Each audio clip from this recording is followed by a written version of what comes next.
before we let you go, Danny, I got one more story I want to do with you because this just broke today. It's from the New York Times. Congressional Republicans block aid to Haiti amid unrest. I'll read a few brief pieces here from this. Congressional Republicans are blocking $40 million in aid that the Biden administration has requested to help stabilize Haiti amid an increase in gang violence there, despite warnings that continued chaos could lead to a humanitarian crisis and drive migrants fleeing the country into the United States. That's the other component of this that they are most worried about, it seems. The top Republicans on the House and Senate Foreign Affairs committees, which have approval power over the money, have pressed the State Department to detail how it will be spent. They have expressed concern that American taxpayer dollars could fall into the hands of the groups that have led the violent uprising. Quote, what they're asking me to do is release $50 million of cash and weapons to go into Haiti with no governance, Mr. McCall said during an interview on Fox News on Sunday. This is a Republican congressman. We have a history in this country of throwing weapons and guns into countries and they backfire. Until I have assurances that the money can be accounted for and go to the right purpose, I cannot in good conscience release that funding for the American taxpayer, but most importantly, the Haitian people themselves. So, there's two different perspectives from which I can ask you this. What are the Haitians' attitude towards U.S. Aid, quote unquote, especially since 2010 and the subsequent sort of looting of their nation? Are they hoping for foreign aid, or do they see that as just another boot on their neck or another, opportunity for oligarchs in the U.S. to go in and basically take advantage of them, use them for what they can, and then leave?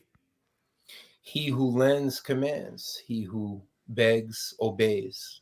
The Haitians understand that this is aid that comes with huge strings attached. The quote-unquote aid of the past came with the structural adjustment programs. They were bribes, so they could bribe off this or that prime minister and then devalue the Haitian currency, the good, and all of the other strings that came attached. So, to quote Flavor Flav, can't trust it. In Public Enemy, they don't trust it for a second. But the irony, right, the contradictions, that it's the Republicans that are holding up this money, not for the same reasons that people of consciousness would necessarily.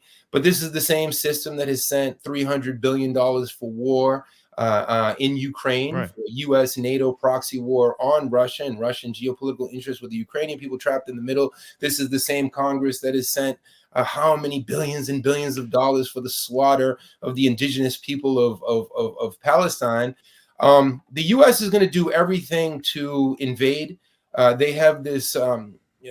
Everyone should check out Dr. Jemima Pierre. She did an interview on Haiti as a colonial laboratory. They have this new thing called the Global Fragility Act. And if they can try to prove, in all of the headlines, the Miami Herald and the Chicago Tribune, all of the heralds, all of the headlines the past 96 hours have been refugees. The refugees haven't even been, quote unquote, created yet in terms of coming to Miami, and they're already getting ready. So they're trying to find the ideological justification so they can carry out their invasion. They want to continue with full spectrum dominance of Haiti. I think they are very afraid of Barbecue's rhetoric. I don't think anyone can deny that Barbecue is the man when it comes to trying to unify. I mean, who else could unify? And I don't think this gang truce, this paramilitary truce, is going to hold. You're talking about stone cold rapists, murderers, killers like Kempes Sanon. This is one of the most bloodthirsty individuals. They had the prison break a few weeks ago, but he broke out of prison something like 10 years ago. These individuals don't care about human rights in politics. So I don't know how Barbecue can actually do it. It doesn't seem realistic. It seems like he will probably be betrayed. It'd be so easy for one of these bourgeois characters. The way the Haitians frame it is, you have the gangsters up top. They have their ties and their suits. The gangsters at the bottom have the flip. They got M16s, AK-47s worth $12,000 on the streets of Port-au-Prince, yet they don't have the money to go eat a proper lunch. So they call them the gangsters in flip-flops. So there's this hierarchy which is determining everything. So I think, again, as they say in Haiti, "Nous besoin tête fouette." We got to keep our heads cool to see how things develop without over glorifying a potential result. But right now, the Haitian people are hungry.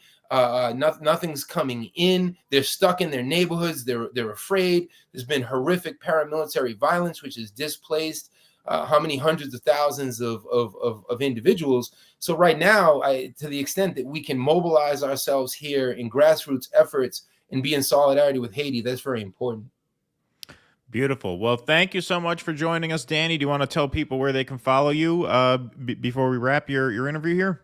Yeah, for sure. I'll end with a 4-second image here. I'm at Prof. Danny Shaw, and I just think this is an awesome thing. They struggle for their lives in Haiti.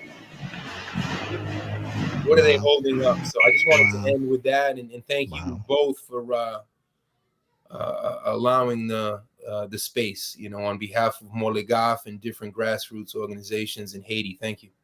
Thank you so Danny. much. Please clap.